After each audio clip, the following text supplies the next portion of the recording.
కుంభమేళాకు భక్తుల తాకిడి కొనసాగుతోంది. ఇప్పటి వరకు 7 కోట్ల మందికి పైగా భక్తులు పుణ్యస్నానాలు ఆచరించారు.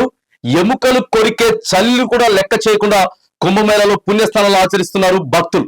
ప్రయాగ్రాజ్ కుంభమేళా వైభవంగా కొనసాగుతోంది. వరుసగా 5వ రోజు కుంభమేళాకు భక్తులు పోటెత్తారు. ఇప్పటి వరకు 7 కోట్ల మంది భక్తులు పుణ్య స్నానాలు చేసినట్లు ఉత్తరప్రదేశ్ ప్రభుత్వం ప్రకటించింది.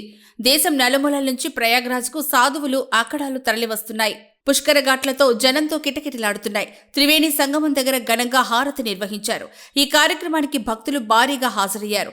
దాదాపు 45 కోట్ల మంది భక్తులు ప్రయాగ్రాజ్ సందర్శించే అవకాశాలు ఉన్నాయి. ప్రయాగ్రాజ్లో సదానంద సరస్వతి స్వామీజీ భారీ ఊరేగింపు చేశారు. త్రివేణి సంగమానికి స్థానిక భక్తులతో పాటు విదేశీ భక్తులు తరలివచ్చారు. భజనలు, భక్తి గీతాలతో ప్రయాగ్రాజ్ కుంభమేళా ప్రాంగణం దద్దరిల్లుతోంది. కళాకారుల సాంస్కృతిక కార్యక్రమాలు అలరిస్తున్నాయి. దేశ నలుమూలల నుంచి కళాకారులు కూడా ప్రయాగ్రాజ్కు తరలివస్తున్నారు. మరోవైపు ప్రయాగ్రాజ్లో ఉష్ణోగ్రతలు దారుణంగా పడిపోయాయి. ఉదయం వేళలో 7 డిగ్రీల కనిష్ట ఉష్ణోగ్రతలు నమోదవుతున్నాయి. అయినప్పటికీ భక్తులు ఎముకలు కొరికే చలికి భయపడకుండా పుణ్య స్నానాలు చేస్తున్నారు. భక్తులకు ఎలాంటి ఇబ్బందులు రాకుండా అధికారులు మరిన్ని జాగ్రత్తలు తీసుకుంటున్నారు.